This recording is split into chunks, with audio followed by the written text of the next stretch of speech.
The first thing I felt was the light, sharp and intrusive, cutting through my eyelids like a blade dipped in ice. Then came the beeping, slow and steady at first, then rising as my breath quickened. For a moment, I had no idea where I was. My body felt too heavy, my mind too foggy, as if I had been dragged out of sleep by force. Pain radiated from my shoulder down my arm, a deep, pulsing ache that made it hard to breathe. My clothes were gritty and cold against my skin, dust and dirt, clinging to the fabric like reminders of something I could not fully remember. When I opened my eyes, the off-white ceiling tiles of Providence St. Joseph Emergency Room stared back at me. They were cracked in the same places I had seen before. I knew those cracks the way someone knows the lines in their own hand. A nurse with silver hair stood beside me. She had tired eyes, the kind that had seen too much but refused to stop caring. She looked at me with a sadness that made my stomach tighten. "Honey, this is your third time this year." Her voice was gentle, but her words dropped like stones inside me. Third time this year. I tried to form a response, but all I managed was a shaky breath. I looked down at my arm. Bruises were already forming dark and imperfect circles across my skin. My shoulder throbbed as if something had wrenched it at the wrong angle. Dirt streaked the side of my jeans. Gravel had embedded itself near my elbow. I tried to sit up, but a sharp bolt of pain shot through my ribs and forced me back down. The nurse placed a steady hand on my shoulder. "Do you remember what happened?" she asked. I tried. I tried harder than I ever had, but the memory was fragmented. It came in flashes. Raised voices. The sound of something slamming. A hand too close to my back. A shove that felt more like a sudden gust of wind than an act of force. Then metal. Hard, cold metal. My body hitting something I could not see. Then nothing. Blackness swallowing everything. My heart began to race. I realized with a bitter heaviness that this was familiar. Too familiar. The nurse hesitated before speaking again. "No one came in with you. The paramedics found you alone." I swallowed hard. Of course they did.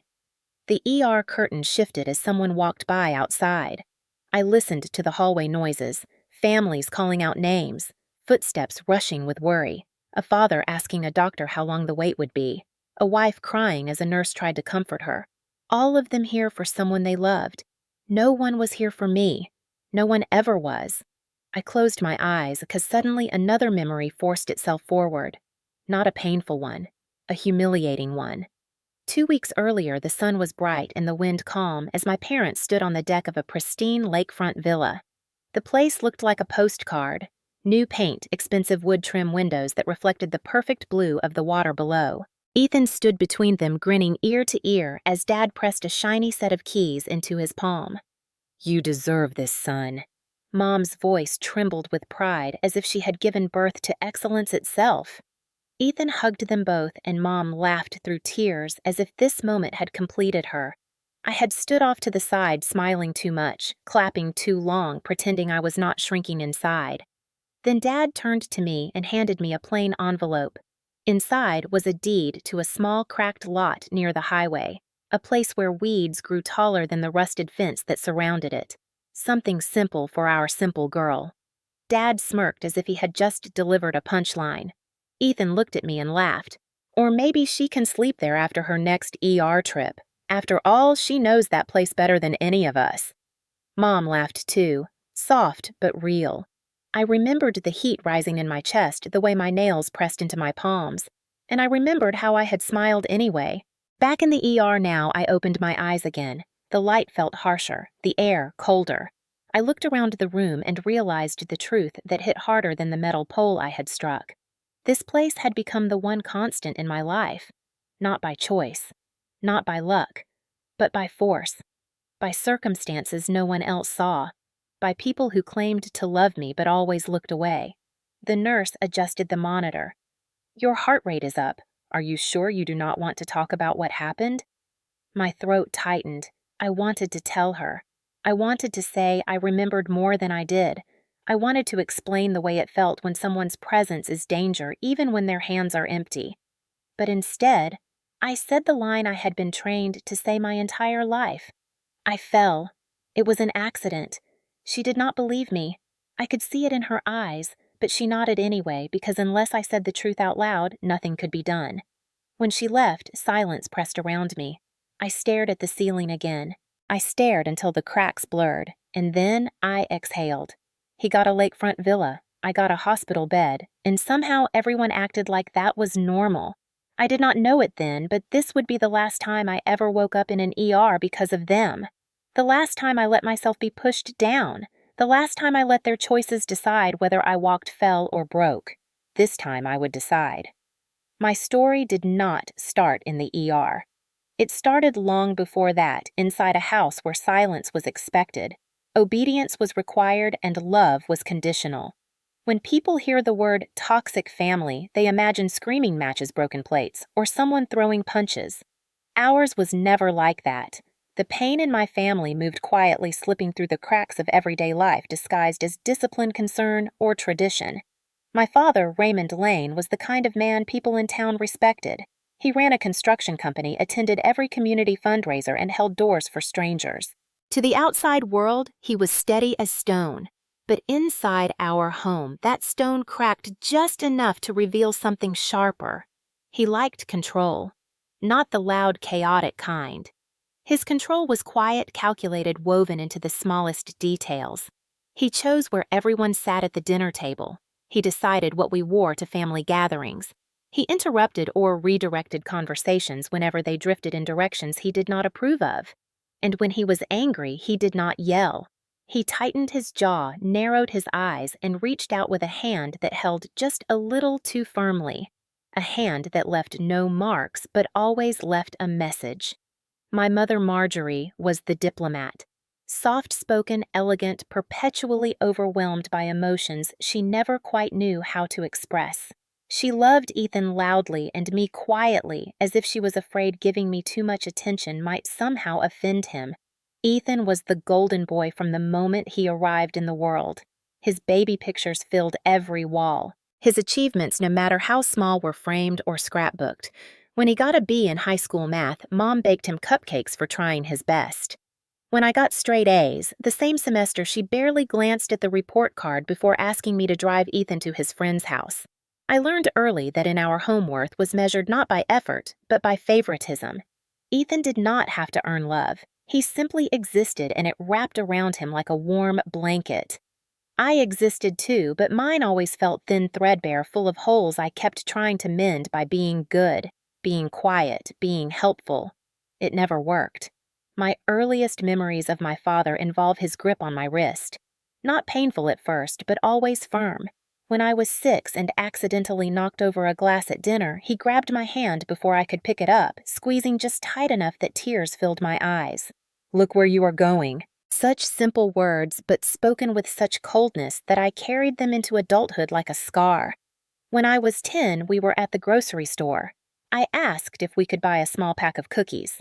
He did not even look at me before placing his hand on my shoulder and steering me away. We do not waste money on junk for people who do not know how to behave. I had not misbehaved. I had simply existed at the wrong time. As I grew older, the pattern sharpened. He never pushed me, never hit me. He did not have to. His disapproval came in the form of quick, subtle gestures, a hand gripping the top of my arm when he wanted me to move, a shove disguised as impatience when I was in his way, a guiding touch that was just a little too forceful when he wanted to end a conversation. Mom excused all of it. He did not mean it. "You know how your father gets when he is stressed. Stop exaggerating, Harper. You bruise so easily. Maybe be more careful." Every dismissal chipped away at my understanding of normal. If the people who racist you say your pain does not count, eventually you begin to believe them. Ethan had a different experience entirely. He could do no wrong. When he dented Mom's car backing out of the driveway at 17, Dad blamed me for parking too close. When he skipped classes in college, Mom called his professors to ask for extensions. When he drank too much at family parties and made jokes that crossed lines, everyone laughed as if being offensive was part of his charm. Meanwhile, if I spoke out of turn, Dad's eyes hardened. If I disagreed with Ethan, Mom hushed me. If I asked for anything at all, I was told to be grateful for what I had. There was a clear message beneath every interaction. Ethan was the sun. I was a shadow no one wanted to acknowledge. Over time, my world contracted. I kept my head down. I avoided conflict. I learned to read my father's mood the way one reads a storm warning. I learned to sense Ethan's temper in the tightening of his jaw or the lazy swing of his hand. I learned that my mother's kindness had limits, and those limits ended where Ethan's comfort began. There was no screaming in our home, no dramatic scenes, no moments people could point at and say, that is abuse. There was only constant pressure, a hand that lingered too long on my arm, a voice that cut just deep enough, a pattern of choices that made it clear I was always second, always forgotten, always the one who had to adjust. By the time I reached adulthood, the bruises on my arms felt less shocking and more inevitable. The ER visits felt less like emergencies and more like checkpoints in a story I did not know how to rewrite. And through it all, Ethan smiled. Ethan received praise. Ethan received everything, including, eventually, the villa by the lake. I knew something was wrong the moment my mother called and used a tone that was far too cheerful to be real. She only sounded that way when she was hiding something or when she needed me to play a part in whatever image she wanted our family to project. Harper, honey, your father and I want you to come by on Sunday. We have something important to discuss. Important was never good. Important meant decisions had already been made and I was being informed as an afterthought. Still like a child who never learned to stop hoping I agreed. By Sunday afternoon, the house smelled like lemon polish and desperation. Dad wore his best button-down shirt, the one reserved for church or events where he wanted people to think highly of him. Mom hovered in the kitchen, wiping invisible spots off an already spotless counter. Ethan arrived 10 minutes after me, strolling in like the heir to a kingdom. He had sunglasses perched on his head, even though he was indoors and it was cloudy outside. He carried himself with the swagger of a man who had never been punished for anything in his life. "Hey, sis," he said, giving me a grin that made my stomach turn. "You look tired.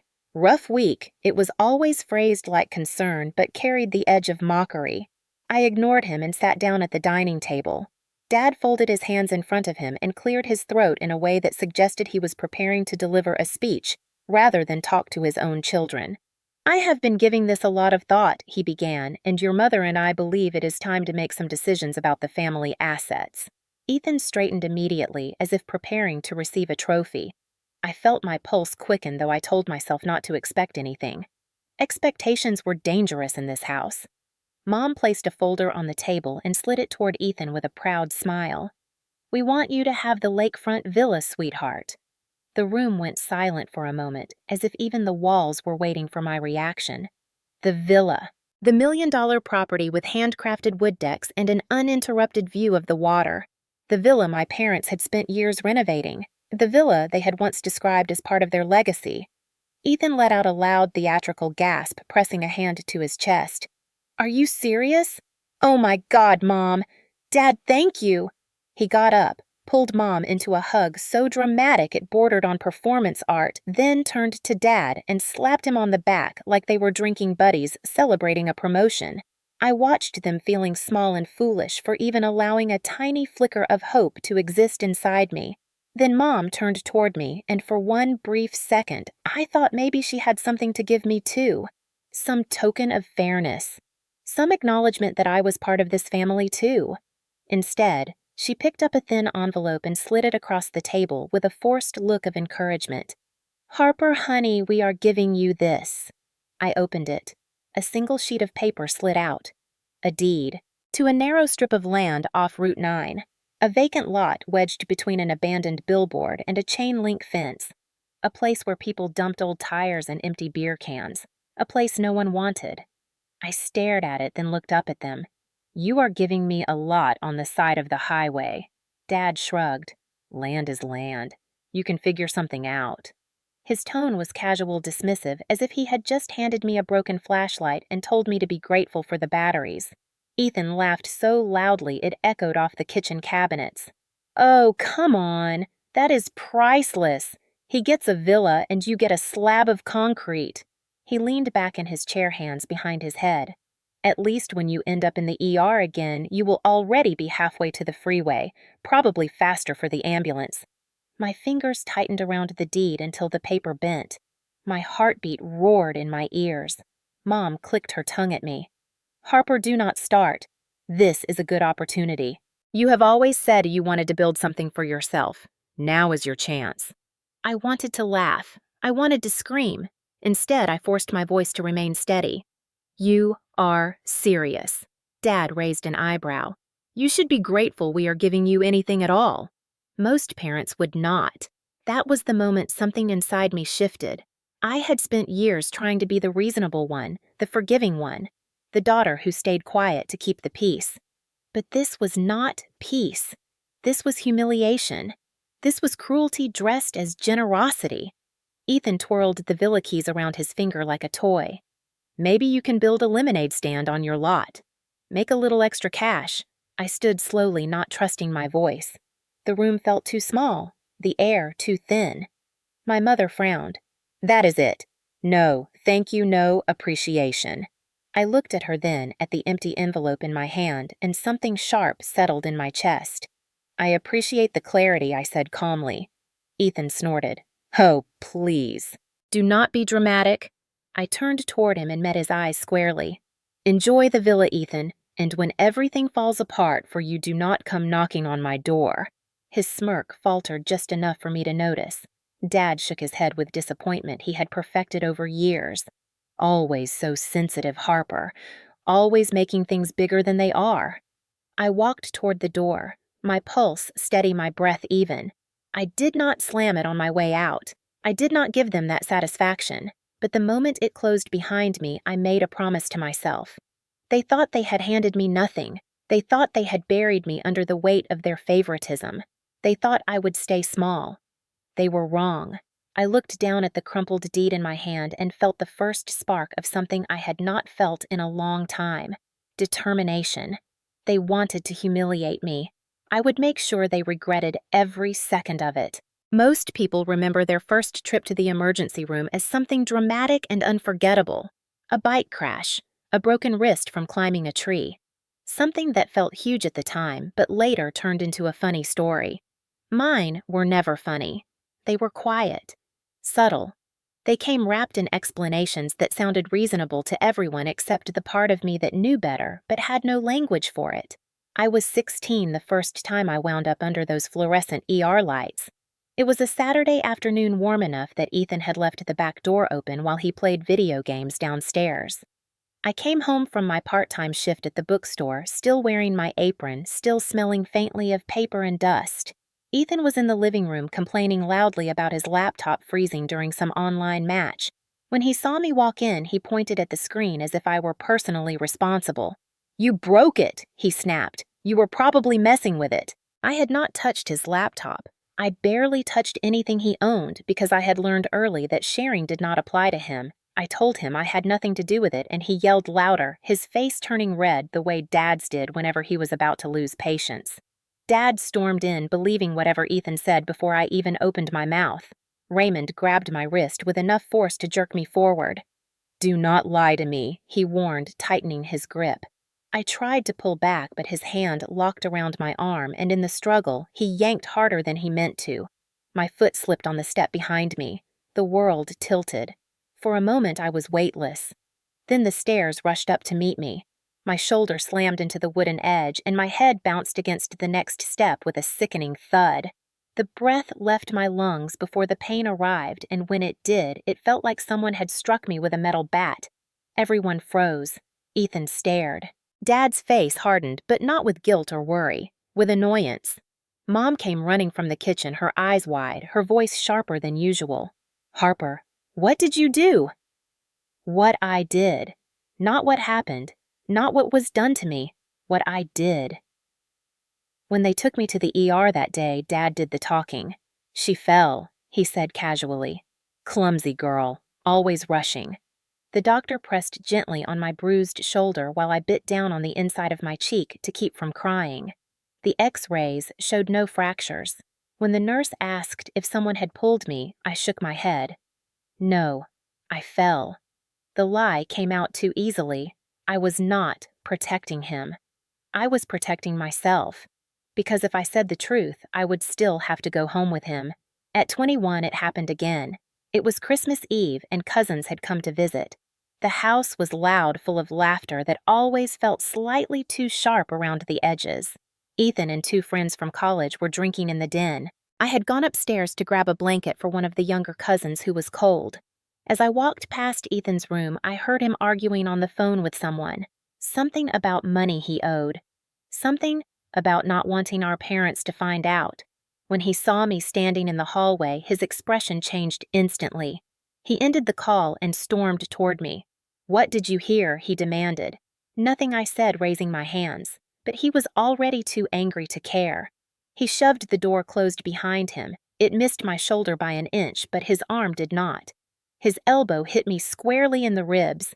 The impact knocked the air out of me, and I stumbled backward into his desk. The corner caught me just beneath the rib cage. Pain shot through me like lightning. He murmured something that sounded like "watch where you are going," but the words blurred as my vision dimmed. I ended up back in the ER, clutching my side, while Mom explained to the nurse how I had walked into a doorknob. A doorknob. The nurse raised an eyebrow but did not push. She asked me privately if someone hurt me. I swallowed hard, panic swelling in my chest. If I said yes, I knew what would happen. Dad would explode. Mom would cry. Ethan would deny everything. And somehow it would still be my fault. So I said no. Again. The nurse sighed and told me to be careful. I nodded, pretending not to hear the unsaid words beneath her tone. We both knew the truth. When I was 24, the pattern repeated. That was the year Dad approached me with a stack of papers and said he needed my signature. Something quick, something simple, just routine paperwork.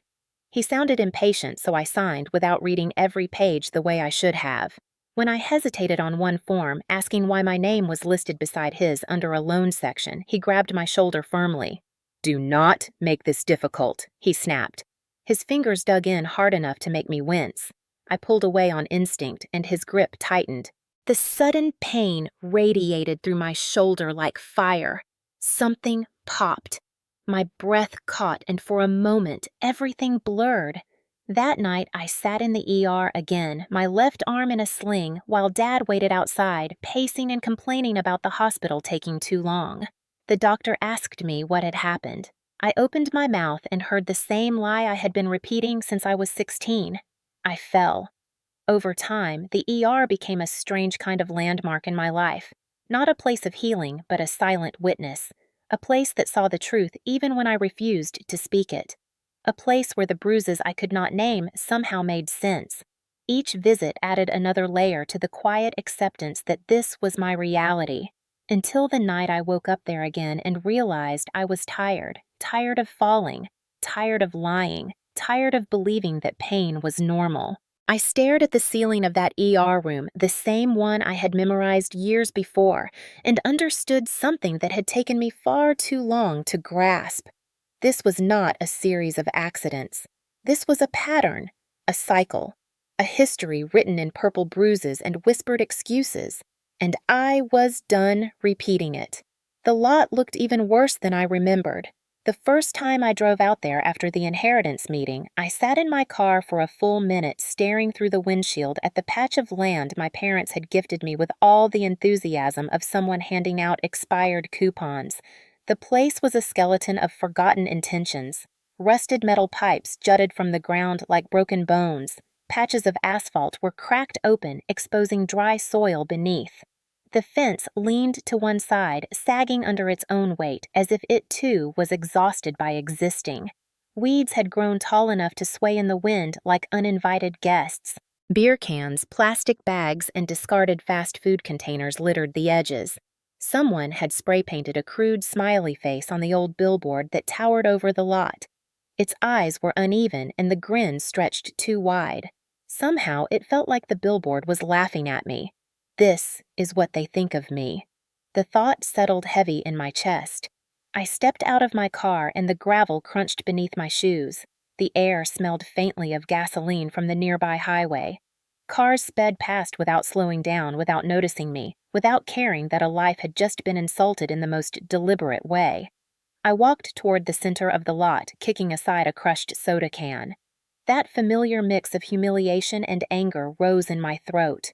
I could still hear Ethan's voice in my head dripping with mockery as he twirled his villa keys. "Maybe you can build a lemonade stand." I clenched my jaw until it ached. My father's voice layered over it. "It fits your lifestyle. Simple girl, simple land." And then, my mother's voice, the softest, but somehow the cruelest.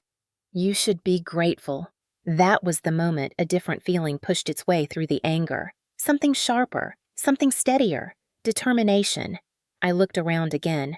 The land was ugly, abandoned, unwanted, but it was still land, a space, a place with potential buried deep beneath the debris. They gave it to me as a joke, expecting it to stay worthless. Expecting me to stay worthless. They thought this lot represented my future. They thought handing me garbage would keep me small. The wind picked up, tugging at my hair. For a brief second, I imagined the lot not as it was, but as it could be. Lights strung overhead, food trucks lined up, families sitting at picnic tables, music drifting through the air, people gathering, talking, laughing. Something alive, something mine. The image felt bold, too bold. But once the picture formed in my mind, it refused to leave. A spark ignited inside me. "Fine," I whispered into the empty space. "If this is what they think I am worth, then I will prove them wrong. I will build something here. Something real. Something they never saw coming." My phone buzzed. A text from my coworker at the hospital. "Hope you are resting today. Do not come back to work too soon. You scared us." I stared at the message longer than I should have. My life had been a cycle of ER visits, pain, and excuses. Returning to work and pretending everything was fine would only continue the cycle. Standing on this lot surrounded by ruins, I finally realized I was the one who needed to rebuild myself first. And maybe rebuilding started with this land. I walked back to the car with a sense of resolve I had not felt in years. For the first time, I was not thinking about what my family wanted. I was not thinking about keeping peace or avoiding conflict or staying small to make others comfortable. I was thinking about me, my voice, my future, my space. I opened the car door, took one last look at the lot, and said out loud, almost as a promise, "I will make this worth more than that damn villa." The wind carried my words across the cracked pavement, and for the first time in my life, I felt like something was finally beginning instead of breaking. Turning that abandoned lot into something meaningful began with a single stubborn decision that refused to loosen its grip on me. The morning after I visited the property, I woke up with a soreness that curled through my ribs, a leftover reminder of the night that had sent me back to the ER. But unlike every other time, I did not let the pain dictate my day. I sat on the edge of my bed, wrapped my fingers around the crumpled deed, and whispered to myself that I was going to build something. I had no blueprint, no investors, no real guidance. All I had was determination, a modest savings account, and an image in my mind of a lively community gathering space where silence and humiliation used to live. My first step was going to the city office to apply for a permit that would allow food trucks to operate on my lot. I rehearsed everything I wanted to say, expecting the process to be complicated or rigid. Instead, the clerk took one look at my address, sighed, and said, "You are talking about the old Route 9 lot, right?" I nodded, and she raised her eyebrows with equal parts pity and surprise. "No one has touched that thing in 20 years. The last guy who tried to clean it up quit after 2 days." "You sure about this?" I was sure. At least I thought I was. When she handed me the stack of paperwork, it felt heavier than it should have been. It reminded me of that time Dad had shoved papers at me without explaining what I was signing. But this time the weight felt different. This time the papers represented something I chose, something I controlled, something I could claim as my own. Filling out the forms was the easy part. Cleaning the actual lot was another story. On the first Saturday, I went out there with gloves, trash bags, and a borrowed rake. The task felt absurd. Trash was everywhere. Someone had dumped old tires in one corner. Another section looked like it had hosted a bonfire at some point, though all that remained was ash half-melted cans and remnants of shattered glass. The fence was bent inward, a clear sign that someone had tried to ram it maybe with a car, or maybe out of boredom. Still, I kept going. I worked all morning, sweating through my shirt, scraping my knuckles on jagged metal edges, pulling weeds taller than my torso. Every time I paused, the humiliation from the inheritance meeting replayed in my mind. Ethan laughing, twirling those villa keys around his finger. Dad telling me to be grateful. Mom calling the lot an opportunity. Their words fueled every pull, every lift, every stubborn refusal to quit. By sunset, I had barely made a dent. But I took a picture anyway. The progress was small, but it was mine. That evening, while stretching my aching shoulders and trying to scrub the grime off my hands, I received a message from a coworker at the hospital named Talia. She was older than me by about 20 years, sharp-tongued, compassionate, and incapable of pretending not to see what others ignored. "Heard you got some land," she wrote. I told her one day about the inheritance, trying to sound amused about it even though my voice had cracked halfway through the story. When she heard the details, she had muttered something under her breath that sounded like a mix of outrage and disbelief. Her text continued, "If you need help, I have a nephew with a truck. He owes me a favor." I smiled at my phone. Maybe for the first time in a very long time. The next weekend, her nephew showed up with a pickup full of tools and a quiet determination that matched my own. We removed the old fencing, gathered debris, and hauled away rusted trash bins. He barely talked, but every time we carried out another load, he gave me a small nod that made me feel like I was doing something right. Little by little, the space became less tragic, less abandoned, less forgotten. When the lot was finally cleared enough to resemble a usable area, the real planning began. I read every article I could find on food truck parks. I reached out to small business owners online and asked questions about permits, utilities, seating, and crowd flow. I watched tutorial videos on setting up outdoor lighting, spacing vendors, and creating safe walkways. I learned how to negotiate short-term leases. I learned how to draft basic agreements. I learned how to apply for city inspections without sounding clueless. For someone who had spent years shrinking herself to stay unnoticed, suddenly stepping into a role that required decision-making and voice felt foreign, but also strangely natural. I created a list of local food trucks, everything from gourmet tacos to loaded baked potatoes to a tiny dessert truck painted bright yellow. I drove around town tasting samples and introducing myself. Some owners brushed me off, while others listened with polite disinterest. But a few saw my passion, looked at my cleared lot, and said, "Why not?" One owner, a man named Victor, who ran a popular barbecue truck, smiled after hearing my pitch. "You have fire in your eyes," he said. "That is more than half the battle. Count me in." The first time I saw more than one truck parked on my lot, even without customers, even without lights or music or anything that made it a real gathering space, my heart swelled. It was beginning. Of course, I was nowhere near done. I needed seating, shade structures, decorative lights, trash cans, electricity hookups, signage, permits, insurance. Every time I thought the list was complete, another item appeared. I stretched my savings until they screamed. When the money ran out, I considered asking the bank for a loan, but my credit score was still recovering from the damage Dad's secret paperwork had caused years earlier. So I turned to the only person I trusted outside of work, my friend Talia. She listened to me ramble in the hospital break room about how close I was, how the space was one permit away from legitimacy, but I was already financially stretched thin.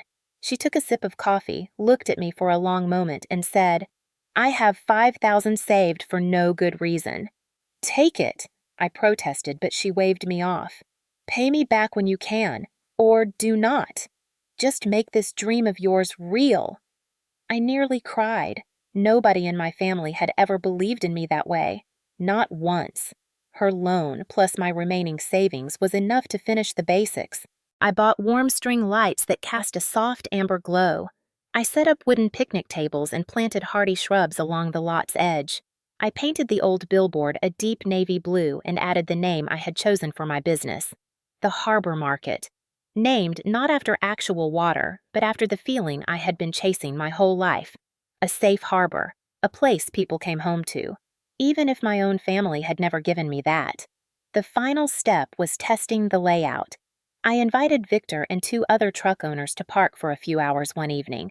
Even without promotion, a few curious drivers pulled into the lot drawn by the lights and the aroma of sizzling food. A couple from down the street wandered in with their dog. A group of teenagers stopped by after seeing the trucks from the highway. By the time the 3-hour test run ended, all the trucks had made more money than they expected. Victor slapped my back lightly, grinning. "Harper, this place is going to blow up." I stood there surrounded by people who were laughing and eating and living and felt something inside me shift. For the first time ever, I had built something with my own hands, fueled not by approval or obligation, but by defiance and self-worth. I looked around at the warm lights, the growing crowd, the trucks lining up like bright markers of possibility, and thought, they gave me nothing, and I am turning it into everything. The harbor market did not explode overnight. It blossomed quietly at first, like something unsure if it had permission to grow. The first few evenings after opening were modest. A handful of customers, a couple of curious families, teenagers looking for a place to hang out that was not a parking lot behind the mall. I told myself not to expect too much too soon. This was still just a former dump site with lights and food trucks. But something happened during that first full week that I did not predict. People stayed. Even when the wind picked up and carried the smell of the highway, even when the tables wobbled slightly on the uneven pavement, even when I did not have a proper sign yet. People lingered, they talked, they took photos beneath the string lights that cast a warm glow over the lot. They watched the sunset through the gaps in the old chain-link fence and said the place felt surprisingly peaceful. I had never heard anyone describe anything connected to my family or my life as peaceful. The third weekend changed everything. A local photographer who often scouted for unique backgrounds to shoot senior portraits stopped by to buy dinner. She ended up taking pictures of a couple eating on one of the picnic benches, then posted the images online with a caption praising the atmosphere. The post went semi-viral in our town. Not viral enough to hit national attention, but enough to make the harbor market sound like the place cool people discovered first. By Friday, cars were lining up along the shoulder. Food trucks that normally closed at 9 stayed open until 11, still selling out. Victor laughed as he handed plates of barbecue through the window. I have never sold this much on a weekday. I wondered what it felt like to be proud of something you built. Now I knew. The next week brought a new wave. A local lifestyle blogger filmed a short walkthrough of the market and captioned it with something that made my hands shake when I read it. A young woman turned the worst lot in town into a hidden gem. That line hit me harder than I expected. A young woman. Not a daughter.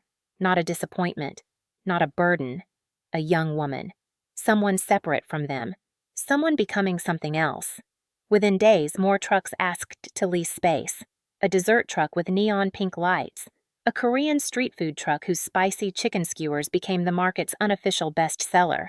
A coffee truck owned by a single dad who thanked me every evening for giving him a stable location to park. I added benches, more lights, a small stage made of wooden pallets for acoustic nights. Musicians reached out asking if they could perform. High school students wanted weekend jobs helping keep the lot clean or managing seating. One night, as I stood near the entrance watching families gather at the tables, a woman approached me. She looked to be in her 50s, wearing a denim jacket and holding a warm cup of coffee. "Are you the owner?" she asked. Her voice was gentle, curious. "Yes," I answered, still not used to the word. She smiled in a way that held no judgment, only warmth. "I just wanted to say this place feels special. My husband and I come here twice a week now. It brings people together." She walked away, humming to herself, leaving me frozen for a moment. People. Together. Because of me. I thought about how that word together had never belonged to my family, not once. The harbor market had grown so quickly that I barely kept up with the logistics. Parking management, vendor schedules, noise regulation, trash pickup. 1,000 things I never imagined I would handle, and somehow I thrived. I worked 12-hour days, sometimes 14, and still felt more alive than I ever had. The bruises from the ER incident had faded, but the determination that had grown in their place only strengthened. Toward the end of the month, a reporter from the local newspaper stopped by. He introduced himself and asked if he could write a feature on the lot. I said yes, trying to sound calm, even though my heart fluttered with excitement. He asked about my inspiration. I told him I wanted to build a space where people felt welcome. He asked how I got the land. I lied. I told him it was a family property I decided to transform. I was not ready to hand my humiliation to the world on a platter. When the article came out, the headline read, "Woman Turns Neglected Lot into Thriving Community Space." My parents never mentioned the article. They read the paper religiously. I knew they saw it, and I knew their silence meant something stirred inside them. Maybe discomfort, maybe resentment, maybe fear that their version of my story no longer held power. But Ethan did not stay silent. His message came through on a random Tuesday night. Saw the article. Congrats on making trash look nice. Might want to keep expectations low, though. Things like this never last. Old Harper might have cried reading that. The new version of me laughed, because for the first time his words bounced off me like dull pebbles against a steel wall. I went to the lot that evening, the lights glowing like fireflies against the dark sky. The smell of grilled meat and roasted corn hung in the air. Kids ran past me chasing each other. Couples swayed gently to live music on the pallet stage. And I stood there absorbing everything I had created, without him, without them, without approval or inheritance or privilege. I had taken a forgotten piece of land and breathed life into it. The ER had been the place I always ended up. The harbor market became the place I chose. And nothing shook more in my bones than the realization that this was only the beginning. The first time my mother appeared at the harbor market, I genuinely thought I was hallucinating. She stood near the entrance wearing a beige coat that looked far too expensive for the gravel beneath her feet, clutching her purse as if the slightest breeze might steal it away. Her eyes scanned the lot with a mixture of confusion and judgment, like she could not decide whether the place offended her or impressed her. For a moment, I considered pretending I did not see her, but she caught my gaze before I could escape and lifted her hand in a stiff little wave.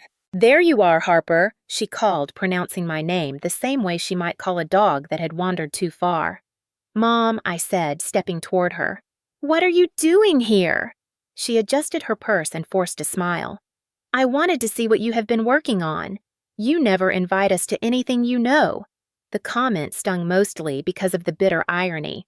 Invite implied welcome. Invite implied interest. Neither of those words had ever applied to my family. Before I could respond, she walked past me, surveying the crowd with a critical eye. There are a lot of people here, more than I expected. I could not tell if that was a compliment or an accusation. Probably both. I kept my tone neutral. "It has grown faster than I thought it would." She folded her arms, gaze drifting toward the food trucks where people stood in snaking lines. "And you are making money from all of this." The way she said money turned the word into a weapon. I shrugged. Enough to keep things going. Her lips pressed together in a tight line. Behind her, a shadow fell across the ground. Ethan had arrived. Of course he had. He walked in like he owned the place, scanning everything with a look that sat somewhere between irritation and envy. The keys to his villa jingled in his hand as if he wanted to remind everyone who the successful child was supposed to be. "Wow," he said, strolling toward me. "You really did something with that dump."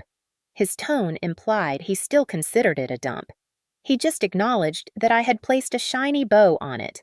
I forced a polite smile. "Thanks for stopping by." He scoffed. "Oh, I am not stopping by." Mom wanted to come. I figured I should make sure she did not faint from disappointment. Mom gave him a chastising look, though she did not disagree. I stepped aside as a group of customers walked past, all carrying plates of food and laughing. The energy around us was warm and electric, but somehow my family's presence made the air colder. Ethan scanned the crowd, his eyes narrowing slightly. "So, Harper, what are you pulling in here?" "A couple grand a month." "Maybe more." I crossed my arms. "Why do you care?" He shrugged with an innocence that did not match the sharpness in his eyes. "Just curious. You have never made money before. Proud of you." The compliment landed with a sting. Before I could respond, he reached for the ledger book sitting near the staff counter, flipping it open without asking permission. I snatched it back instantly. Do not do that. He raised an eyebrow. Sensitive much? Mom placed a hand on his arm. Ethan, stop. We are guests. He rolled his eyes but stepped back. The moment stretched thick with tension, neither of them bothered to hide. Mom finally exhaled and looked at me again. Your father and I have been talking. We think it might be wise for the family to be involved in this project. My chest tightened. Involved how? She glanced around as if searching for the right words. Well, this business is on family property. It is only natural that we discuss a partnership. A partnership? The word almost made me laugh.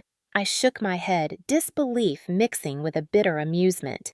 You mean now that it is successful you want a share? Mom frowned as if I had personally offended her. Harper, do not be selfish. We raised you. We supported you. Ethan snorted under his breath, a sound that made my jaw clench. I leaned in slightly, lowering my voice. You supported Ethan. You tolerated me. And you gave me this land as a joke. They both stiffened, clearly not expecting honesty. For years they had relied on my silence, my compliance, my tendency to shrink myself to keep the peace. Those days were done. Mom's eyes hardened in a way I had not seen since childhood. You should be grateful, she said slowly. Your father could have left that land to anyone. I stepped closer until there was barely space between us. And you should be grateful I turned your joke into a real business. But I do not owe you anything. Mom's face flushed red. Ethan looked stunned for a moment, then offended, then something else. Something I could not name yet. Something dangerous. A murmur rose from the crowd as a musician began setting up on the small stage, strumming a soft tune that floated through the air. It created a strange contrast with the tension between us. Mom exhaled sharply. We will talk later, she said, her voice clipped. This is not finished. She turned and walked toward the exit. Ethan followed, but not before glancing back at me with a look that made the hairs on my neck stand up. It was not jealousy. It was not annoyance. It was calculation, the kind that comes just before someone makes their move. That night, after the last truck closed and the lights dimmed, I realized something important. My family had started circling. Not out of love, not out of support, but out of hunger. They saw something valuable, and for the first time, they realized it belonged to me. I should have known the night the first complaint arrived that it would not be the last. It came in the form of a neatly typed letter from the city inspector's office tucked between my invoices as if it belonged there. The language was stiff and formal, claiming that multiple noise complaints had been filed against the harbor market, and that I needed to schedule an inspection immediately. At first, I thought it was a mistake. My market was loud only in the way any happy place was loud. Customers laughing, kids running around with fries in their hands, musicians singing soft acoustic covers. But the letter was real, and something in my gut told me who had triggered it. The inspector arrived 2 days later. A tall man with kind eyes and a clipboard, he walked around the lot with an apologetic look. I am sorry, he said, checking a sound meter near the stage. Someone filed a report. Multiple reports, actually. He did not say who, but he did not have to. Each time a truck played music, he measured it. Each time a customer dropped a fork, he glanced at his decibel reader as if expecting a siren to go off. After 30 minutes, he closed his clipboard and sighed. Everything looks fine. He gave me a sympathetic smile before driving off. I thought maybe that would be the end of it. I was wrong. A few days later, another letter arrived, this time about sanitation. According to the complaint, food trucks were violating waste disposal regulations. I nearly laughed at the irony. I had personally bought extra commercial-grade bins that exceeded the city's requirements. We had a strict waste rotation schedule. The staff was meticulous. But the letter said an anonymous source had reported a serious violation. The inspector showed up again. He checked every bin, every disposal point, every hose, every trash area. He even checked behind the trucks places no customer ever saw. Again, he found nothing wrong. He apologized again. 2 days later, I got a complaint about seating, then one about fire safety, then another about ADA compliance. Then a noise complaint filed at an hour when the market was closed. Someone was trying to bury me under paperwork and fear. Someone wanted my business to crumble under the weight of stress and fines. And I knew exactly who that someone was. But the real hit, the one that changed everything, came late one night after closing. The trucks had all pulled out, leaving behind the dim glow of string lights casting soft patterns across the empty lot. I stayed behind to lock the back gate, enjoying the quiet after a long day. The air was cool, the kind of gentle coastal breeze that carried the distant scent of pine and lake water. I heard footsteps behind me. Not hurried, not loud, just steady. Approaching. I assumed it was one of the vendors returning for something. "Hey, we already locked up on the east side. You forget something." No answer. I turned slightly enough to see a vague silhouette on the edge of the lot. A tall figure, hooded, still, watching me. A chill cut through the warm night air. "Can I help you?" I said, keeping my voice even. The figure moved closer, but not enough for me to see a face. Just enough for me to realize they had been waiting. I took a step back instinctively. "Look, the lot is closed. You will need to come back tomorrow." Still no response. I felt the weight of tension coil tight in my chest. I turned fully keys in hand, ready to walk back to my car. I did not get the chance. A force slammed into my back, hard enough to knock the breath straight out of me. My hands flew forward, the keys slipping from my fingers and skidding across the pavement. The world spun sideways as I collided with the metal support beam near the gate. Pain shot through my shoulder, radiating down my arm like electricity. I gasped, stunned, trying to regain my balance, but another shove sent me crashing to the ground. Gravel scraped across my palms, my vision blurred, and then the worst part, the figure hovering above me leaned in with a familiarity that made my stomach twist. A scent, a faint mix of cologne and beer, one I knew, one I had smelled 100 times growing up. No words were spoken, no threats, only a low exhale like they wanted me to know without confirming anything aloud. My breath caught in my throat. Ethan! The realization hit as sharply as the metal column had. But before I could turn, before I could confirm the face under the hood, the figure stepped back and vanished into the shadows between the truck's exit lanes. My pulse pounded in my ears as I forced myself to stand. Pain lanced through my side. My shoulder felt wrong, like it was trying to detach itself. My legs trembled as I stumbled toward my phone lying near the gate. I grabbed it with shaking fingers and pressed the emergency call button. When the paramedics arrived, they loaded me into the back of the ambulance with the same practiced calm I had come to recognize too well. One of them, a woman with kind eyes, pressed a soft cloth to my cheek. "You are trembling, honey. Are you hurt anywhere else?" I whispered something about my shoulder, my ribs the impact, but when she asked what happened, the words caught in my throat. What was I supposed to say? I was attacked by my own brother. No one would believe it without proof. And without seeing his face, without hearing his voice, I did not have anything beyond suspicion. At the ER, the lights felt harsher than usual. The doctor touched my shoulder and said it was a deep contusion along with some soft tissue strain. Nothing broken, but enough trauma to keep me sore for weeks. He recommended follow-up care, asked if I felt safe at home. The irony almost made me laugh. Home for me had never been safe, and the ER had become the only place where anyone ever seemed concerned for my well-being. I told him I was fine. I told him it was an accident. The lie tasted familiar. The next morning, when I limped into the market, still sore and shaken, my manager Elena rushed toward me. "Harper, thank God," she breathed. "I did not see your car last night. Are you okay?" I gave her a strained smile. "Something happened, but I am all right." Her expression tightened. I checked the cameras. "You need to see this." My stomach dropped as we stepped inside the security room. Elena clicked open the footage from the previous night. The grainy black and white video showed me locking the gate, turning, stepping back. And then, a shadowy figure approached behind me. The recording caught the moment of the shove, but not the identity. Only an arm, a sleeve, a broad build, a familiar gait. My breath caught. Elena looked at me. "Do you know who that is?" I swallowed hard. the truth clawing at my throat. I do, but I cannot prove it. She touched my arm gently. Harper, this is serious. You should go to the police. I stared at that frozen frame of the figure fleeing into the shadows.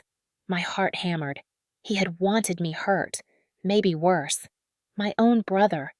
And suddenly, I understood something with startling clarity. The complaints, the inspections, the sabotage. All of it had been leading up to this. They wanted the business. They wanted me gone. And if getting rid of me meant sending me back to the ER again and again until I could not stand on my own legs, they were willing to do it. That night, sitting alone in my office, my shoulder-throbbing fear simmered like acid under my ribs. But beneath it, something stronger began to rise. Resolve. They wanted a war. I was done being the defenseless one. They thought the ER was where I ended up because I was weak. They had no idea what I was becoming.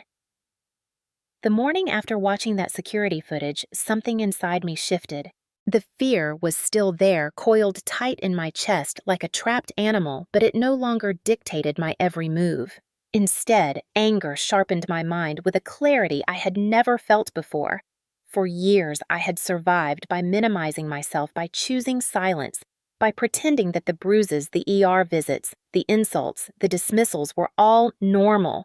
But the shove in the dark had crossed a line I did not even know still existed. If Ethan was willing to hurt me physically, then he would keep escalating until something irreversible happened. I was done letting him or my parents decide the terms of my life. I started with a lawyer, a real one, not someone my parents had recommended in the past to keep things in the family. His name was Daniel, a calm, sharp-minded man who listened without interrupting while I explained the entire situation. The sabotage, the inspections, the shove caught on camera, my repeated ER visits that had never been labeled as anything other than freak accidents. When I finished, my hands were shaking slightly, but my voice did not crack. Daniel leaned back, fingers steepled. "You have grounds to open a case," he said, "especially if you get a restraining order." I blinked. A restraining order. The words felt foreign on my tongue. Against my own brother. Daniel nodded. "Family violence is still violence, Harper. If someone is harming you or threatening your safety, the law does not care what name they have on your family tree. But we will need more evidence to directly link him to the attack." I nodded slowly. I knew that was coming. The footage was clear enough to show an assault, but not the face, not the voice. Still, the sleeve, the gait, the timing, the series of complaints. Each piece alone meant nothing. Together they painted a picture, and I was going to make sure the world saw it. The first thing I did after leaving Daniel's office was buy a full-scale, fully integrated surveillance system, the kind used for commercial lots twice the size of mine. Cameras covering every corner, night vision, motion tracking, cloud backups stored in multiple locations so nothing could be erased or tampered with. I installed floodlights that activated automatically if anyone stepped foot onto the lot after hours. I reinforced the locks, replaced the gate rigging, and added alarm triggers. Then I did something even bolder. I expanded. If my family wanted to drown me with fear and red tape, then I would bury them with success. Elena helped me sketch out a plan for weekend craft fairs, a local artists' corner community nights, and a seasonal schedule of events. I applied for every permit proactively, making sure all documentation was flawless. I filed noise ordinances, fire safety checks, perimeters, and vendor compliance papers before anyone could claim violations. We polished the market until it gleamed. On the outside, I pretended everything was fine. I smiled at customers, laughed with vendors, and posted updates online showcasing new additions. Inside, though, I was relentless. And something fascinating happened. The community rallied around me. Word had spread about the odd flurry of inspections. People talked. They whispered. Some even hinted they suspected who was behind it. But their loyalty only grew stronger. By the second month after the attack, business had tripled. Lines wrapped around the block every weekend. Food reviewers visited, calling the harbor market a grassroots success story. Local news ran a feature. Social media exploded again. The market was thriving in a way I had only dreamed about.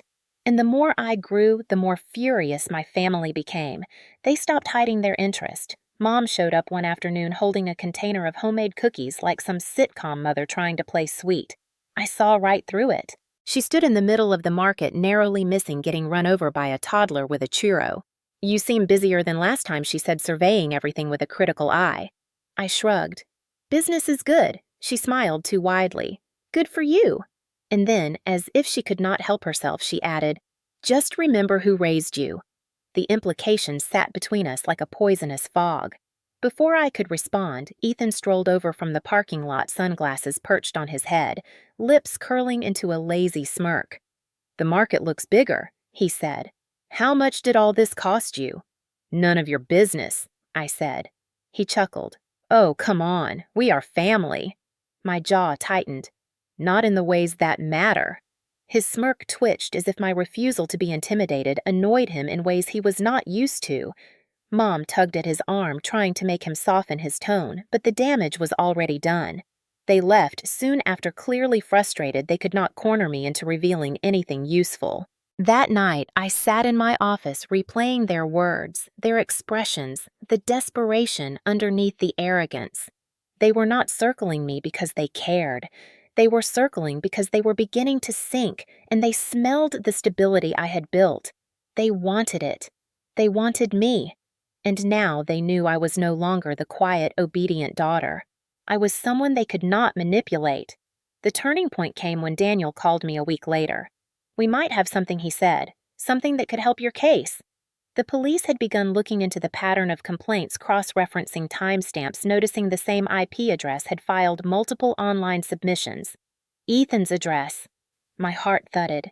It was not enough to prove the physical attack, but it was enough to show motive, enough to show a pattern of harassment, enough to give me leverage. For the first time in years, power rested in my hands, and I realized something else. I was not just fighting back, I was winning. The letter arrived on a Thursday morning, tucked between a stack of invoices and vendor contracts that Elena had left on my desk. I might have ignored it entirely if not for the bold red stamp across the corner. Past due. My stomach tightened. At first, I assumed it belonged to one of the food trucks. Maybe a vendor had accidentally forwarded something to my address. But when I flipped it over and saw my full legal name printed across the envelope, my pulse stuttered. I tore it open, half expecting a mistake, half hoping for one. Instead, the words hit like a punch to the ribs. Notice of delinquent payment, outstanding loan balance, immediate action required, and the most terrifying line of all, "You are listed as a cosigner on this account." That made no sense. I had never cosigned anything for anyone. I barely trusted myself with my own credit, let alone someone else's. Heart pounding, I read it again. The loan amount was large enough to make my throat go dry. I reached for my phone and dialed the number on the letter fingers, trembling. After a maze of automated prompts and irritating hold music, a representative finally came on the line. I explained the situation as calmly as I could. "There must be a mistake. I did not cosign anything. I have no outstanding loans." The woman typed for a moment. Then came the words that made the room tilt. "According to our records, you signed for this loan 8 years ago." My mouth dried. 8 years ago. I was 20, barely out of school, still living at home, still learning how to keep my voice small and agreeable, so my father did not explode over every minor inconvenience. I swallowed hard. "Can you send me the signed documents?" The representative emailed them immediately. My heart hammered as I opened the file. And there it was, my signature. Except it was not mine. It looked like mine, close enough to fool someone who did not know me. But I knew every loop of my own handwriting. And the signature on that loan was a forgery. I stared at it, my mind racing back through the years, trying to find the missing piece. 8 years ago. What had happened 8 years ago? And then, like a flash of lightning illuminating a memory long buried beneath self-blame, I remembered. I was standing in the kitchen holding a stack of papers my father had pushed into my hands. "Just sign these," he had barked, irritation simmering in his voice. "It is just some routine financial stuff." I had hesitated, feeling that instinctive tension in my gut that always warned me when he was manipulating me. but he had softened his expression just enough to confuse me. "Stop being dramatic, Harper. You are part of this family. Just be useful for once." I had signed the last page only and only because he insisted it was a routine document for household insurance. But in the memory, I clearly recalled one detail sharp and vivid. He had taken the papers away before I could see the rest. I had not seen the other pages, and now, 8 years later, the truth was printed in front of me. My father had used my signature to secure a loan in my name, a loan he had never paid, a loan that was now threatening my market, my credit, my entire future. My hands shook as I sank into my chair, the oxygen in the room suddenly too thin to breathe. Anger rose in me so quickly it left me dizzy. Not a sharp, explosive anger. A slow-burning, suffocating rage that made my skin feel too tight for my body. My parents had not just humiliated me, they had financially anchored me to their irresponsibility without my consent. They had quietly sabotaged my credit before I ever had a chance to build my own life. And now, just when everything in my world was finally stabilizing, the consequences of their actions had returned like a ghost with claws. I forwarded everything to Daniel with a short message emergency. "Call me." He phoned within minutes. His voice, usually calm and measured, carried a note of gravity. "Harper, this is serious. This is fraud." I closed my eyes. My throat felt tight. He forged my signature. Daniel exhaled, thinking. "It is a strong piece of leverage, but you need to act fast. Depending on the statute of limitations, we need to determine if you can file a report and dispute the loan." I swallowed hard. "If I cannot dispute it, then you will have to settle it or risk your credit collapsing. And your business." He did not finish the sentence. He did not have to. My chest tightened with the horrible realization that my father had not just endangered my safety, he had threatened the very business my family now envied me for building. The next day, I drove to the bank in person, armed with every piece of documentation I could gather. The manager, a woman in her 50s, with sharp eyes and a sympathetic expression, listened as I explained everything. Her eyebrows lifted when she saw the forged signature. She nodded slowly. "I have seen this before," she said. "Parents sometimes misuse their children's information. It is more common than you think." The words were meant to comfort me, but instead they made me feel sick. Yes, it was common, but common did not mean acceptable or forgivable. She agreed to escalate the case, but warned me the process could take weeks, maybe months. In the meantime, the debt remained active, and the stress began to seep into every part of my life. I slept poorly. My appetite vanished. Even the bustling joy of the harbor market felt muted, distant.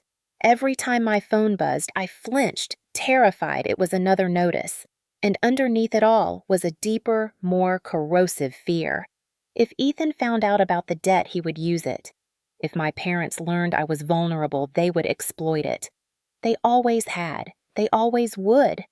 Days passed in a fog of anxiety and determination. One afternoon, as I was checking inventory, Ethan walked onto the lot with the swagger of someone who believed the world was still under his thumb.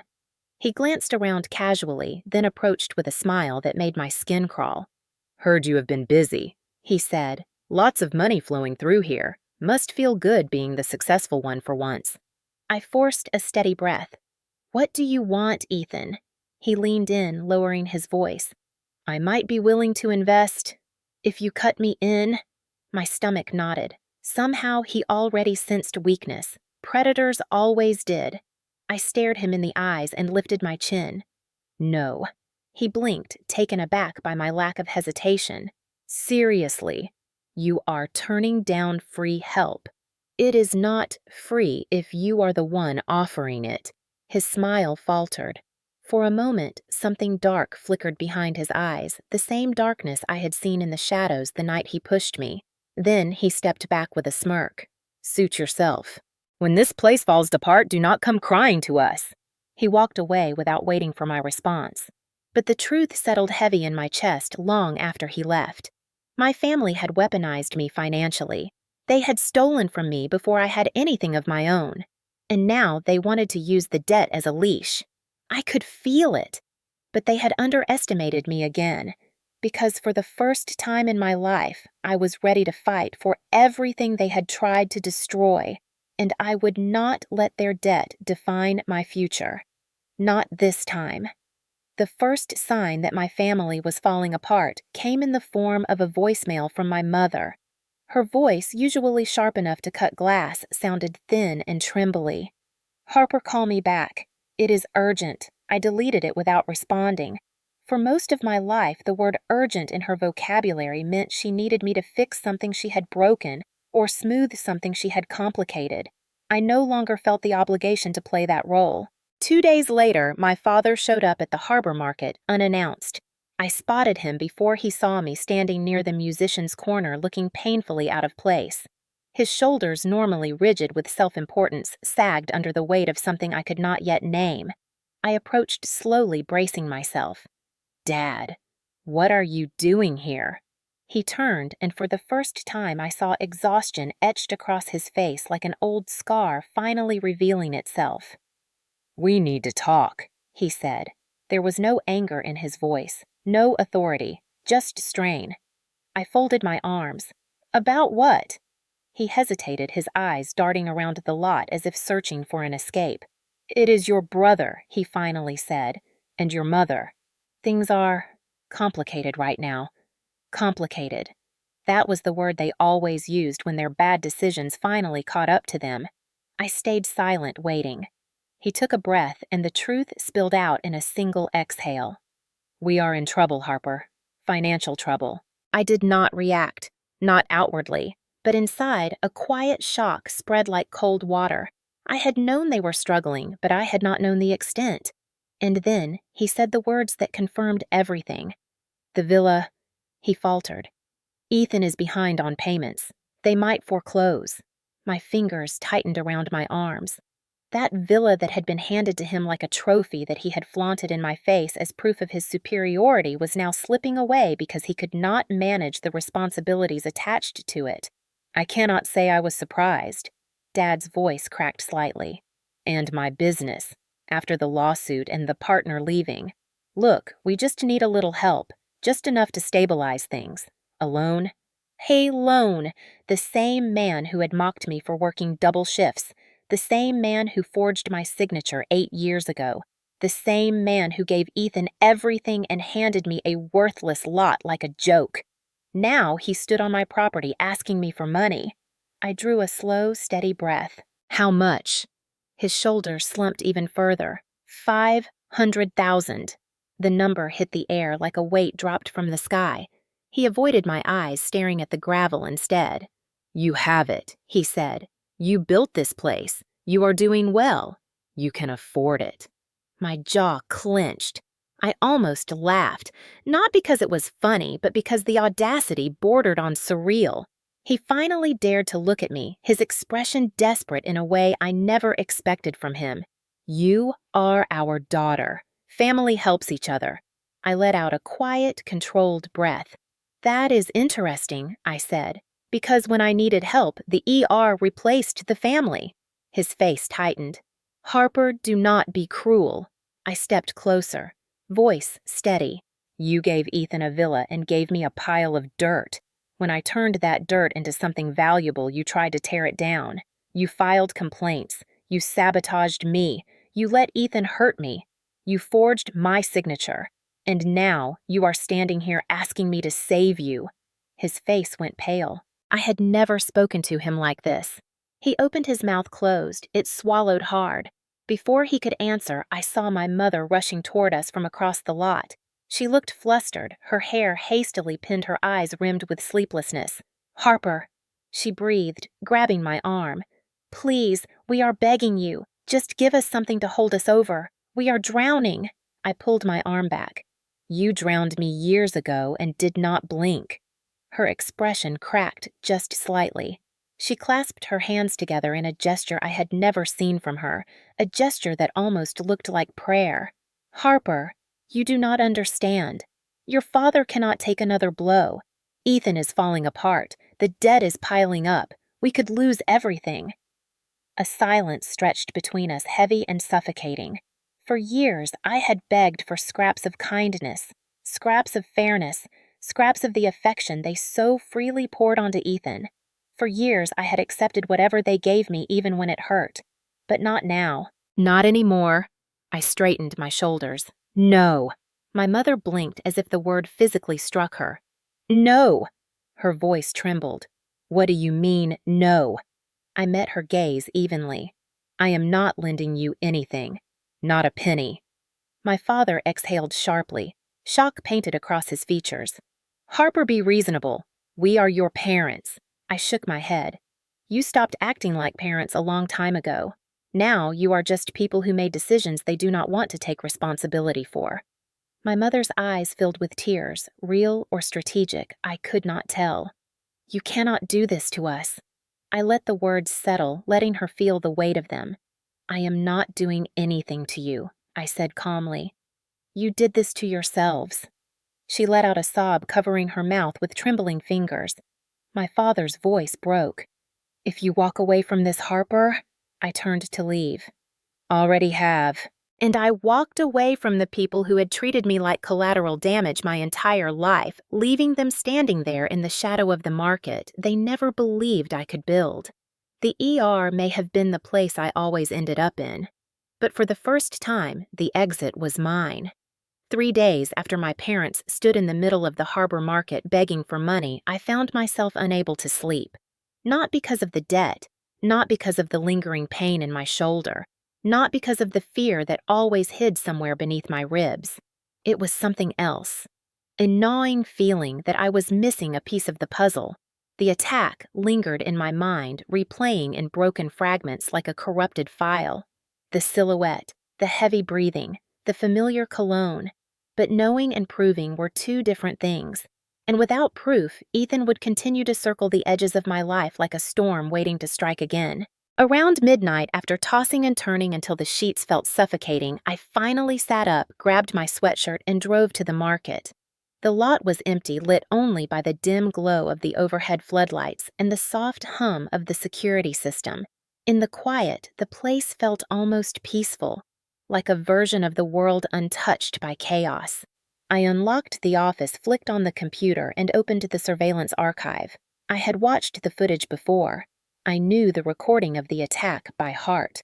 But something pushed me to watch again, frame by frame, slower than before. The screen flickered the grainy night vision footage, casting greenish outlines across the empty lot. There I was, locking the gate. There was the shadow behind me, the shove, the collapse, the figure stepping back. I paused it there, zoomed in, adjusted the contrast. The figure's sleeve was visible for a split second as he lifted his arm. It was a dark jacket, nothing distinctive. But the way the wrist twisted the curve of the shoulder, the stance, it all screamed familiarity. I scrubbed forward a few frames. The figure turned to run, and for a single moment, barely a blur, the light from the stage flickered across the hood. Not enough to see a face, but enough to see something unexpected. A symbol, a small embroidered logo on the sleeve. A brand Ethan always wore. My pulse quickened. Still, I needed more. I rewound, this time paying attention not just to the attack, but to the moments before it. The figure had been standing near the vendor exit watching me, waiting. I zoomed in on the edge of the lot where he had lingered. Motion detection logs showed movement 10 minutes before the attack, then 5 minutes, then 1 minute. Someone had paced back and forth, stepping into and out of the camera's periphery. I clicked on another angle, then another. And then I saw it. In the third camera's reflection against a metal sign, the figure's profile flickered for half a second as he adjusted his hood. Not clear, not detailed, but familiar enough to make my blood run cold. The jawline, the height, the exact slope of the shoulders, and then the moment that sealed everything. He looked down while adjusting the hood, and for a fraction of a moment, the camera caught the reflection of something metallic dangling from his hand. A keychain, a very specific keychain, a souvenir shaped like a miniature anchor, the same one my parents had given Ethan when they handed him the lakefront villa. The anchor keychain he had obnoxiously flashed at every family gathering, swearing it symbolized how grounded he was. He had carried it everywhere. Now it had been caught in the reflection of my attack. I froze, the frame, stared at it, felt my breath slow and sharpen into something close to clarity. It was him. Not just a suspicion, not just a feeling, proof. Enough to raise questions, enough to involve police, enough to expose him. My hands trembled as I copied the footage, isolating the relevant clips and saving them to a secure drive. I emailed everything to Daniel with a short message. "We have him." The reply came quickly, even though it was nearly 2 in the morning. "Meet me at my office tomorrow, early. This changes everything." I closed the computer, leaned back in my chair, and let the truth settle heavily around me. For so long, I had let my family twist reality. They made me believe I was dramatic, sensitive, unreliable, clumsy, unstable. They had convinced me that every ER visit was my fault, that every wound was an accident, that every fear was in my head. But now, I had evidence. Evidence that the danger had never been imagined. Evidence that the ER was not a place I went because I was fragile, but because they had made me fragile. I drove home just before dawn, my mind a storm of adrenaline and dread. The next morning, sitting across from Daniel in his office felt surreal. He watched the footage, silently replaying each clip, zooming in, analyzing angles and reflections. When it finished, he exhaled slowly. "Harper, this is strong." The camera caught more than enough to raise reasonable suspicion. Combined with the pattern of harassment, the complaints, the earlier injuries, this is a solid case for assault and ongoing endangerment. He leaned forward. "I am going to contact the police. We will file for a restraining order today." The word restraining order made my chest tighten. Not out of fear, out of relief. For once, the law might actually protect me. The process moved fast. By afternoon, an officer met with me to collect a statement. He watched the footage, took notes, asked measured questions. His expression shifted from skepticism to concern as he pieced together the timeline. "You have been dealing with this for a long time," he said quietly. I nodded. The ER visits, the bruises, the excuses, all the times I said I fell or tripped or bumped into something. He met my gaze, understanding burning there.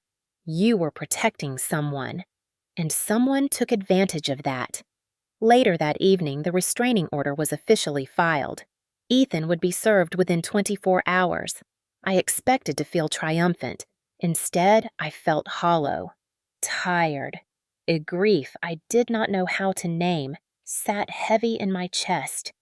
Because despite everything, despite the violence and the manipulation, part of me had always hoped my family could change. It was naive, but it was human. And now that hope felt like something I needed to bury.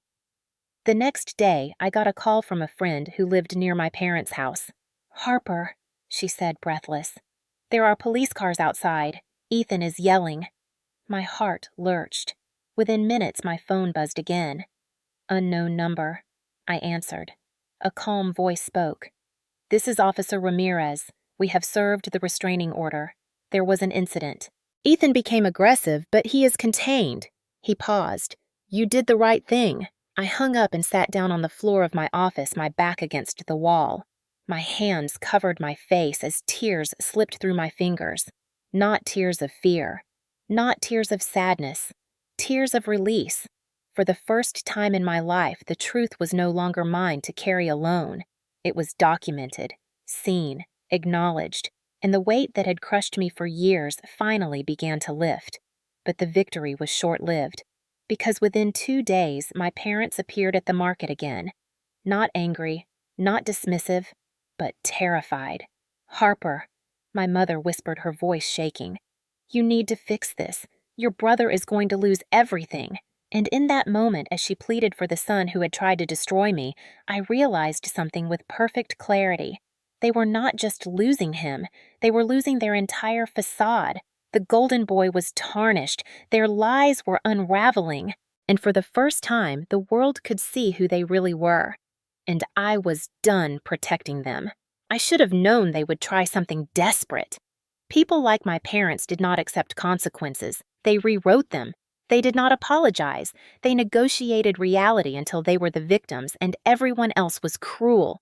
Still, when I saw my mother's name pop up on my phone 2 days after Ethan was served, I let the call go to voicemail. I did not expect her to leave a message that sounded unlike anything I had ever heard from her. Harper, honey, please, we just want to talk. Not about money, not about the villa, just talk. Please call me back. Her voice cracked on the last word. It did not sound like manipulation. It sounded small. And that was the exact reason I should have been more cautious. But a lifetime of conditioning is hard to unlearn even after everything. Some part of me still craved the impossible, a mother who finally wanted to fix things, not twist them. So when they invited me to the villa the next evening, I hesitated. I even sat in my car for nearly 20 minutes before stepping out, telling myself I was stronger now, protected now legally and emotionally.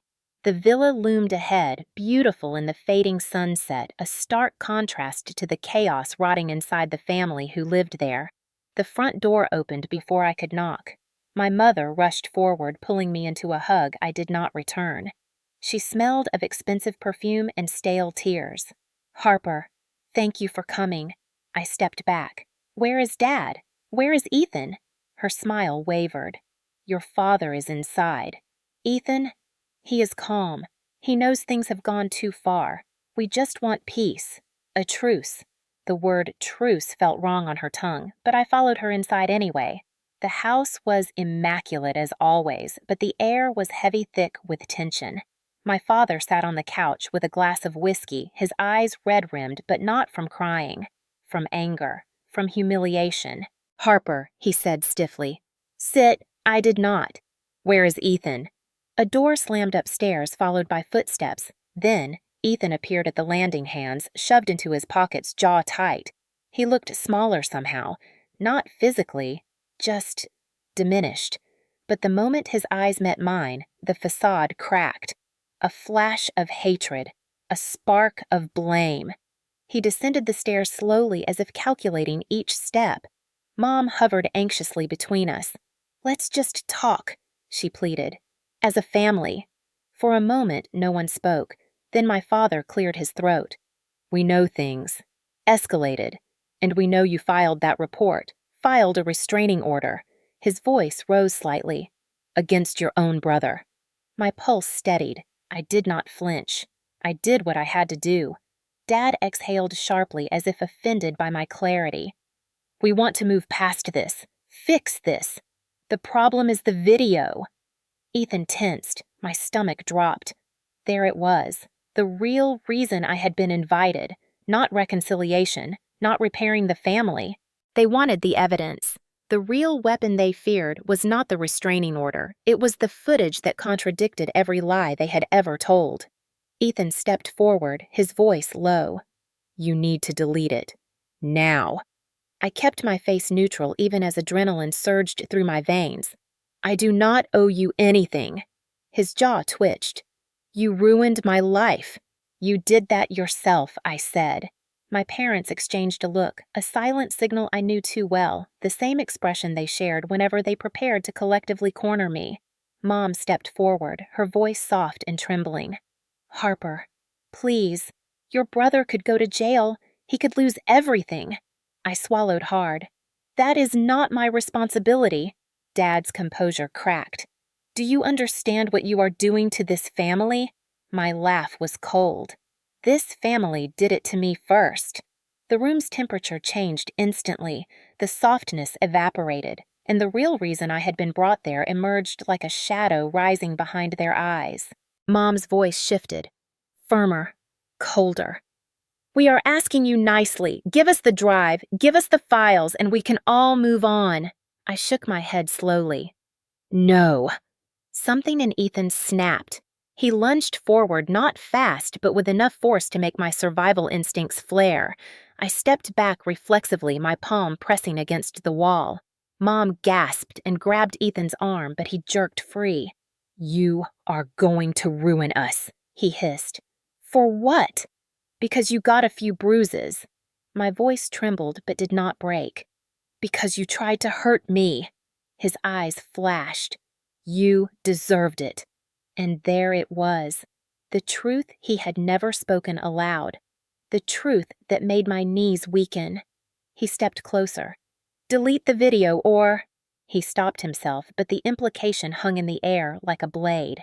My father rose from the couch, his voice trembling with suppressed rage.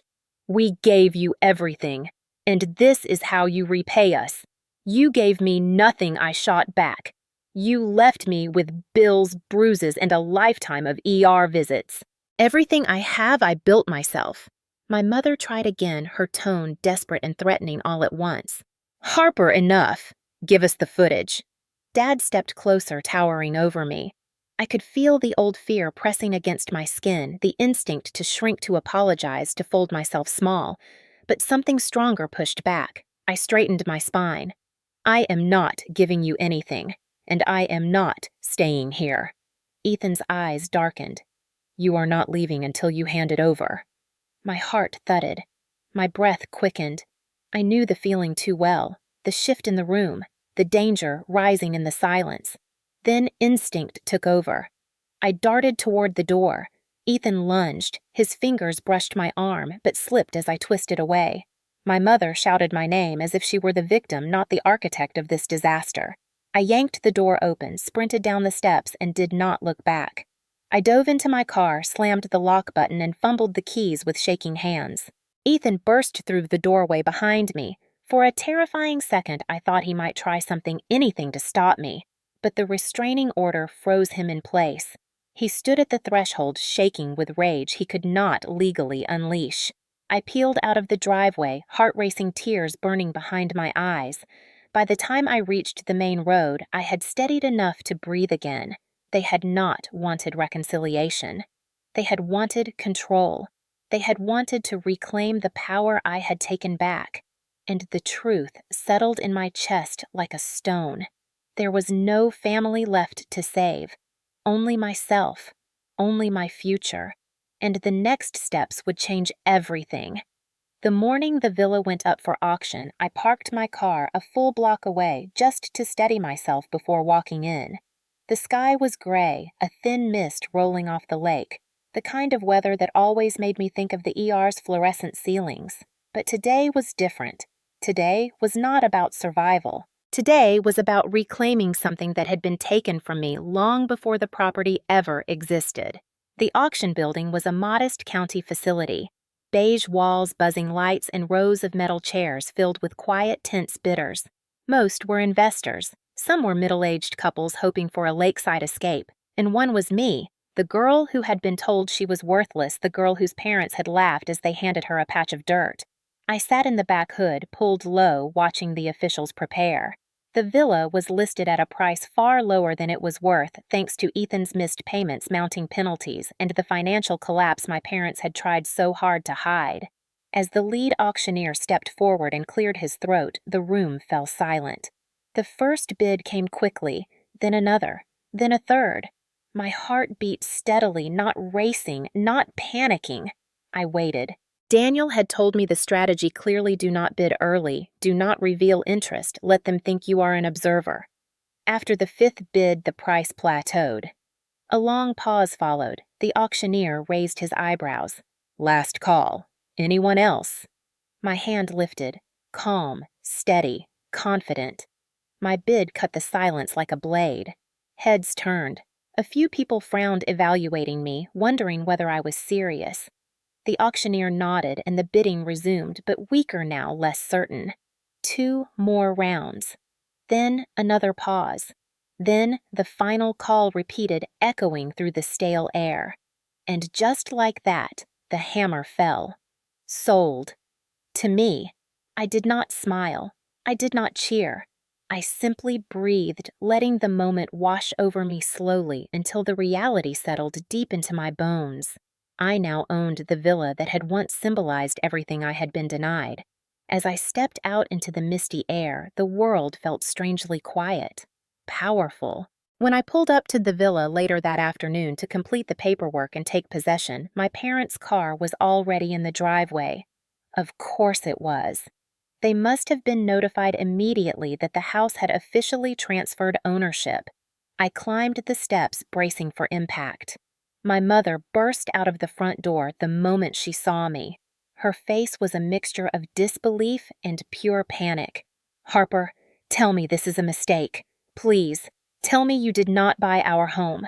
I met her eyes with a calmness she did not understand. "It is not your home anymore." Her breath hitched. Behind her, my father appeared in the doorway, his face drained of color. "You did this out of spite," he growled. "You are punishing us." I stepped forward, feeling the gravel shift beneath my shoes. "No, I did not punish you. You punished yourselves." My father's jaw tightened, but he did not interrupt. "For once," I continued, "you gave him luxury and gave me scraps. You let him hurt me. You ignored every ER visit, every bruise, every plea. You forged my signature. You left me with nothing." His expression faltered just for a moment, as if something inside him cracked. My mother moved closer, gripping my arm with trembling fingers. "Harper, we cannot lose this house. We have nowhere to go.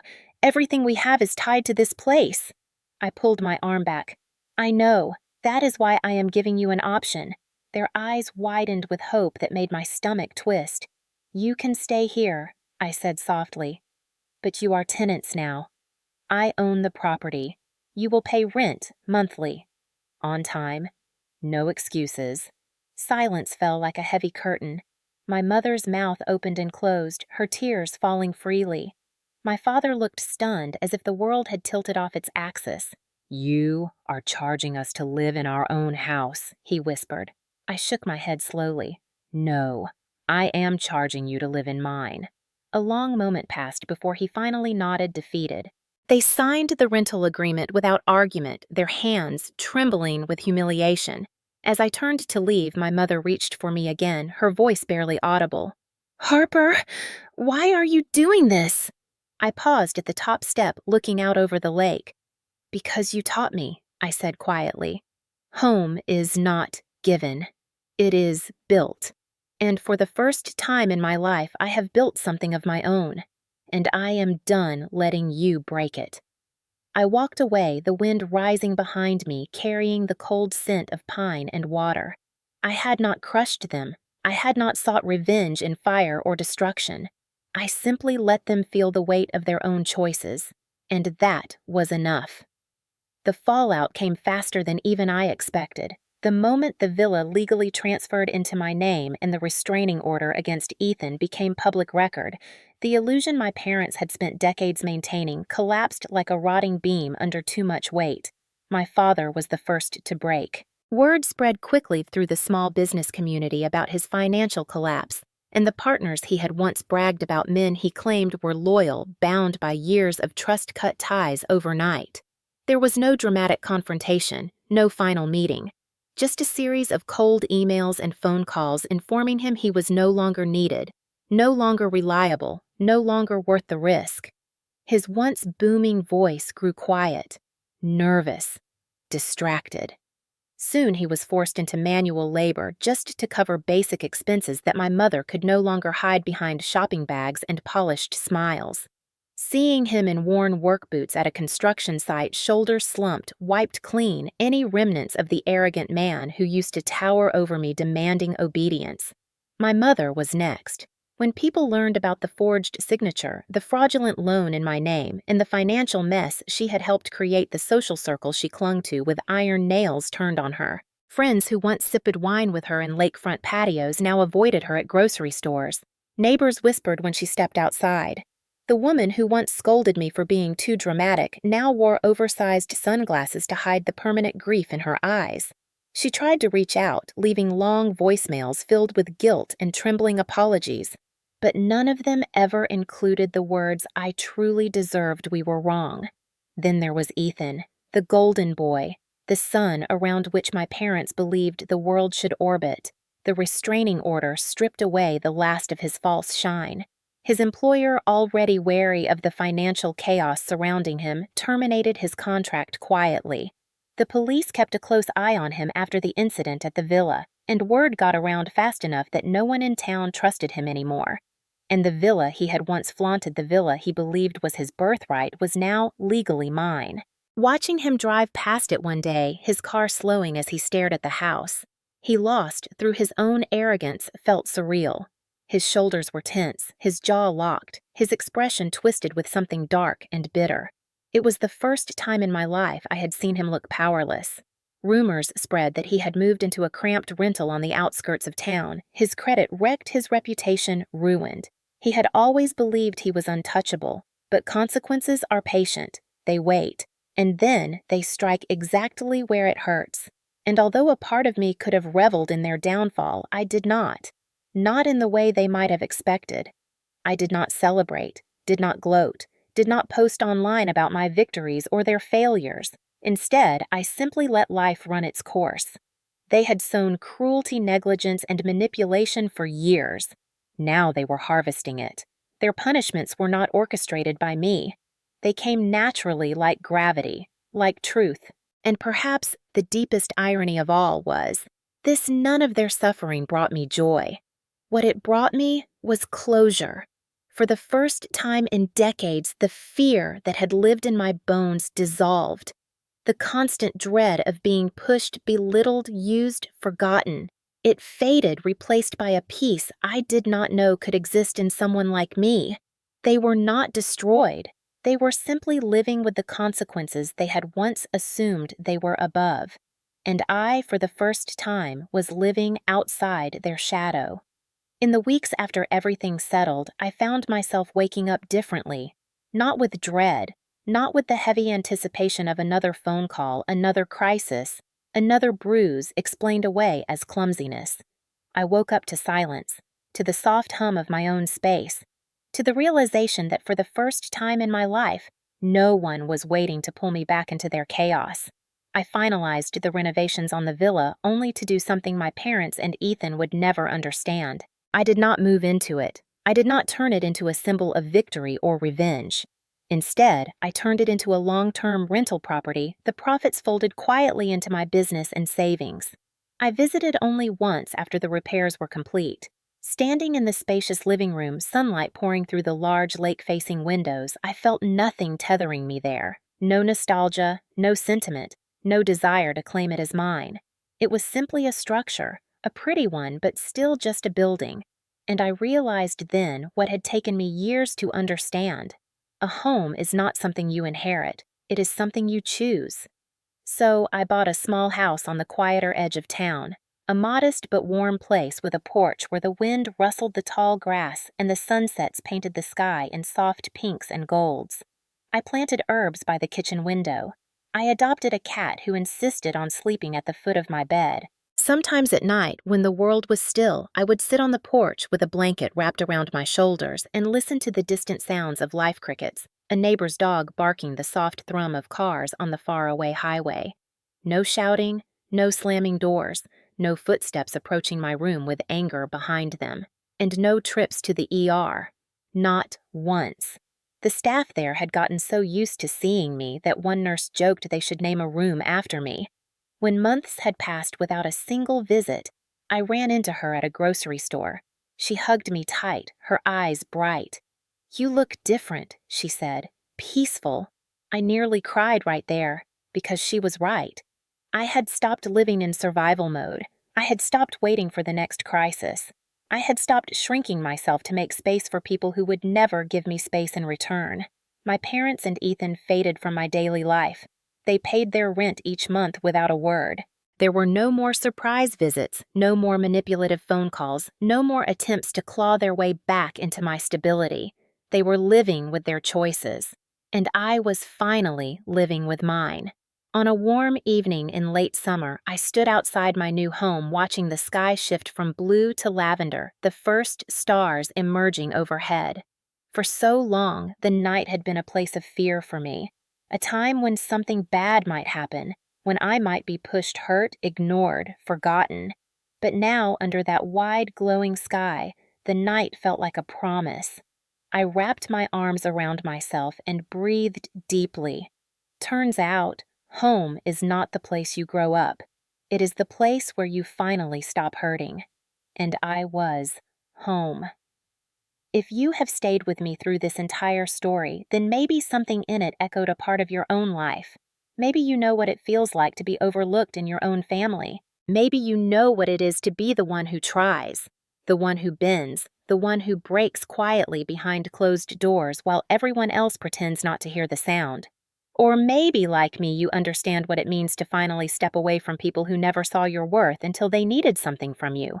If any piece of this story touched you, I want to ask you something simple. Have you ever been treated unfairly by your own family? Not in the small ways that happen in every home, but in the deep ways that leave bruises no one else can see. Have you ever carried the weight of being the strong one, the quiet one, the one who endures more than anyone should have to, just because the alternative was smiling through pain to keep the peace? If you have, you are not alone, and I want you to know that breaking away is not betrayal. Protecting yourself is not cruelty, and building a life without the people who hurt you is not weakness. It is survival. It is strength. It is choosing peace over generational chaos. I share my story because I know how many people walk around with wounds disguised as family obligations. I know how many people were told to stay quiet, to stop making things difficult, to forgive endlessly, even when forgiveness was never offered to them. And I know how many people have lived their entire lives feeling like the ER. The place meant for emergencies feels more familiar, more predictable than the home they grew up in. If that sounds like you, even in the smallest way, then I want you to do something. Comment your city. Tell me where you are watching from. I want to see how far stories like this travel. Because when you write your city, you are not just typing a location. You are raising your hand and saying, I have lived through something too. I understand this. I get it. And if you feel comfortable, tell me this. Has anyone ever tried to control your life quietly? Have you ever been gaslit into believing the pain they caused was your own fault? Have you ever been told you were too emotional, too dramatic, too sensitive, all while someone else twisted reality to protect their own image? Your story matters, your voice matters, and there is someone out there who needs to hear that they are not crazy, not wrong, not overreacting. They are just living through something their heart should never have had to carry in the first place. You can also share this video with someone you think needs strength today. Maybe a friend who is still trying to please a parent who will never be satisfied. Maybe someone who is quietly healing from emotional wounds their family pretends never happened. Maybe someone who needs to hear that leaving is allowed, that peace is allowed, and that sometimes the bravest thing you can do is walk away from the people who taught you to doubt yourself. And if you are someone who has already made it to the other side, someone who has found a soft place to land after years of turbulence, someone who no longer flinches at raised voices or sudden footsteps, then I want you to comment one more thing. Tell me the moment you knew you were finally safe, the exact moment your body relaxed for the first time in years. The moment you realized you did not need permission to feel at peace. Because others need that hope. They need the reminder that life can begin again at any age. And lastly, if this story resonated with you, if you want more stories of standing up, breaking cycles, and finding your voice after years of silence, make sure you subscribe and follow along. Every story here is meant to remind you of something important. You are not defined by the people who tried to break you. You are defined by the strength you found when you rebuilt yourself. Thank you for being here. Thank you for listening.